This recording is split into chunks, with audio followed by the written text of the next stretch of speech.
The Jayson Tatum discourse has been very weird recently, and I don't think I know who to blame. The conversation surrounding Tatum, his abilities, and his superstar has been changing within the mainstream, and people have begun to question his capabilities as a player and a superstar.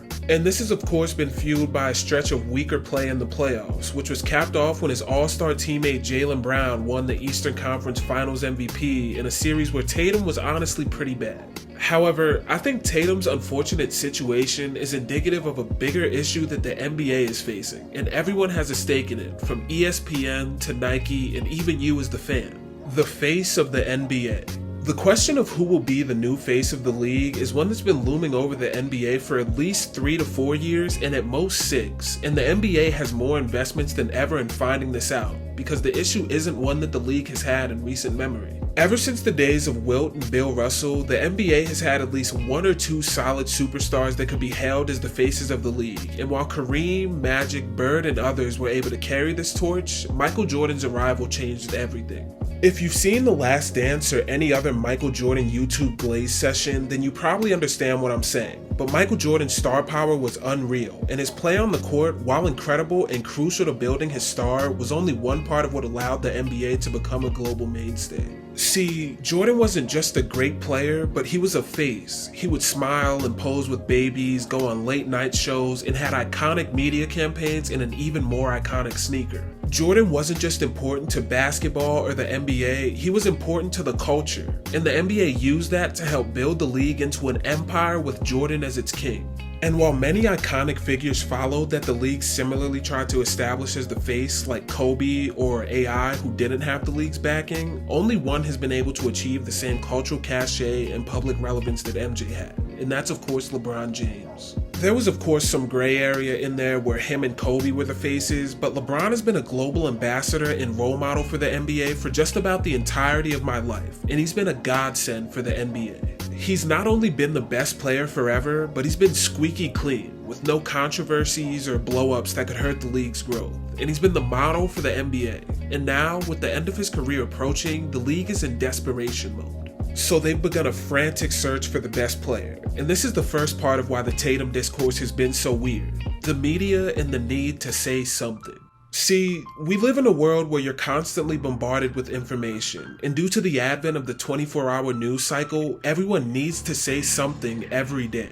First Take and every other media show airs every weekday, and they're always in search of a narrative to spread stories and spin in order to engage viewers, and as a result, smaller sample sizes are used in order to draw out narratives about players and teams. So now, instead of taking entire seasons at a time to process who the face is, or watching carefully as players mature and measuring them using a meaningful sample size, they're judged on a game-by-game basis, with any sign of slippage being magnified and broadcast to millions. This short turnaround time allows for sports media shows to be a uniquely effective tool at both advancing player narratives and damaging certain players by hyperfixating on any sign of regression.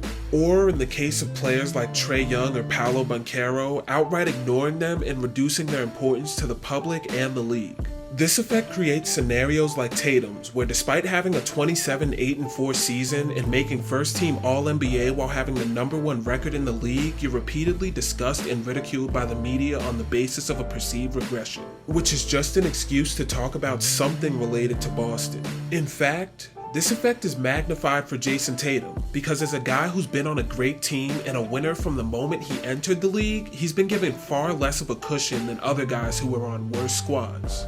The main example for this is Shai Gilgeous-Alexander, who, despite only being 4 months younger than JT, is regarded as one of the brightest young talents in the NBA, and received immense praise for leading his team to a conference semifinals. Alexander's able to receive this praise, yet Tatum, who's already been to the finals once and is currently competing in his second, has been treated like a scrub who's peaked and wasted his talents. The discrepancies in the treatment of Tatum and Shai by the media go far deeper than Tatum just being on a winning squad, and my theory for the mistreatment has to do with the concept that sounds silly at first, but the harder you think, the more sense it makes.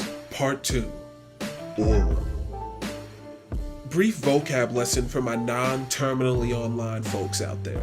Aura is this basketball concept which, like most NBA YouTube community concepts, originated on Reddit and refers to the vibe and energy of an NBA player and how convincing they can be as an NBA superstar.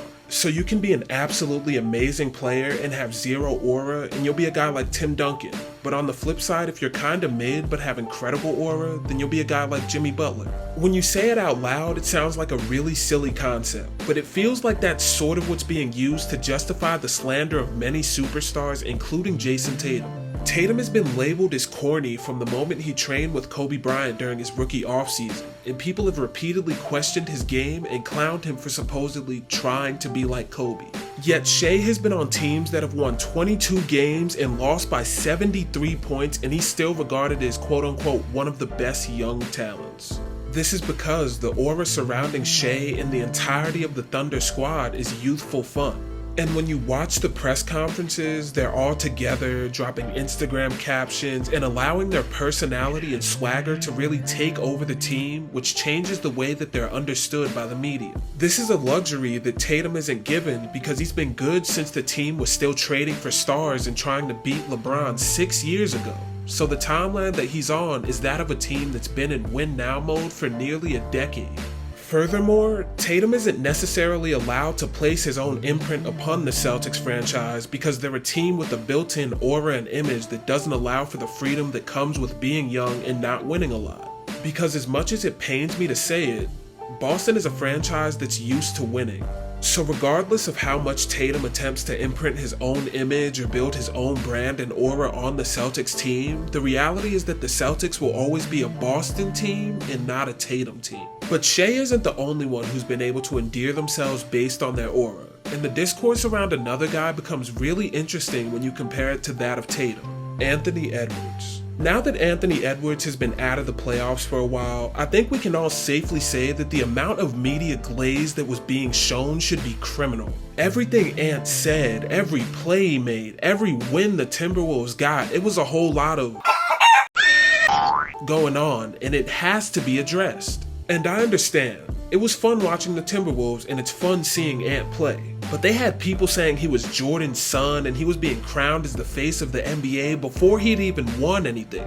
The man even had the official governor of Minnesota sign a bill that included the saying "bring your ass" based off a comment he made in a post-game interview.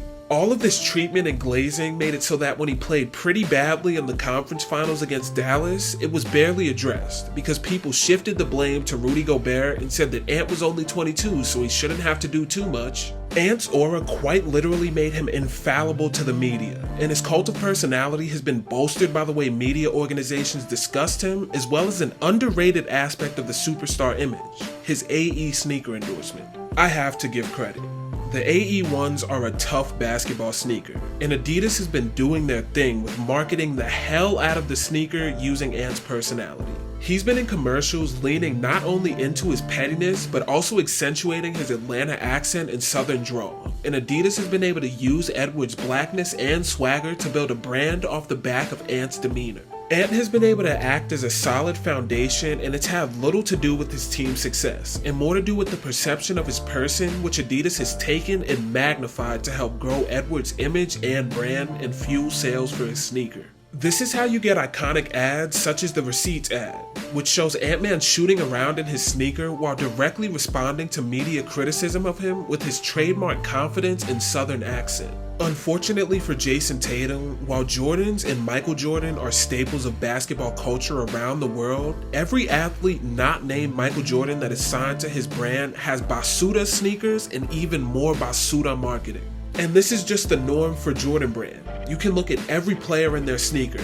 Blake Griffin in the Superfly 6? Trash. Carmelo Anthony Jordan Mello line? Basuda. Zion Williamson's? Trash. The closest thing to a successful and memorable ad campaign that the Jordan brand has run for a signature athlete would probably be the Jordan brand Do What I Want campaign for Russell Westbrook, where Jordan brand allowed for Russ's personality and trademark dance moves to shine through and combined it with a culturally relevant figure in Lil Uzi Vert to create a campaign that's iconic to many people. Jordan brand has done nothing like this for Tatum, and although there have been some creative marketing ideas around his brand and sneaker, none of them have been things that highlight Tatum as an individual or his personality off the court. So when you mix in a trash signature sneaker with the already difficult circumstance of being on an advanced timeline with the winningest franchise in NBA history, you begin to see all the ways that the cards are stacked against Tatum in terms of being given that type of aura in a fair shake by the media.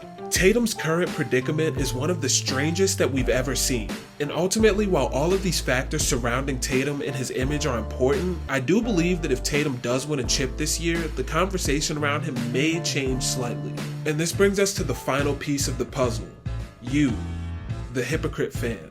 Throughout the finals, we've watched as the Celtics have found success by depending on team contributions and not overly relying on one player like they tried to do in the 2022 finals. And while Tatum's shot hasn't been falling at a high rate, and he certainly isn't playing to his potential, the entire point of putting together a roster like the Celtics did was so they could diversify their attack and not be predictable and stagnant. In fact, this is the part of the Tatum slander and criticism that makes no sense, and what I would imagine to be the most infuriating part if you're a Celtics fan. Every time we see a young, talented player on a bad franchise or team, it's always get them some help, or they need more, and the blame is shifted to the coaches or the front office when they inevitably lose. But then, once they receive the help that we all wanted them to have, suddenly the expectation changes, and you want these guys to go out there and be as ball dominant and selfish as they were when they didn't have any help. It happened to LeBron when he joined D-Wade in Miami, it happened to Steph when KD joined the Warriors, and there was a similar narrative of Kobe being unable to win without Shaq prior to 2009 and 2010. The bar is constantly moving for superstars, and we never know what we want from them. And for some strange reason, there's only an accepted way of winning for certain players, while others are held to a different standard where they can be punished even when they win.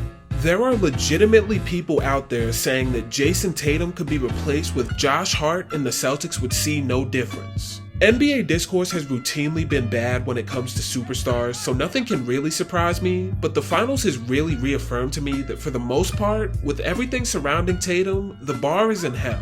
When Kobe goes out in a Game 7 and has 23 points on 24 shots and wins, he's remembered as a winner in the Black Mamba. But if Tatum has back-to-back games where he has a near triple-double and allows his teammates, who, mind you, were brought on for the express purpose of helping him, do their job, he's no better than Josh Hart. It makes absolutely no sense. And I love engaging in group slander. It's one of my favorite pastimes. But when you engage in hypocritical slander for slander's sake, you may look up and realize you've become what you detest most. So yeah, that's gonna do it for this video. Make sure you like, subscribe, comment, share, and hopefully I'll see you in the next one.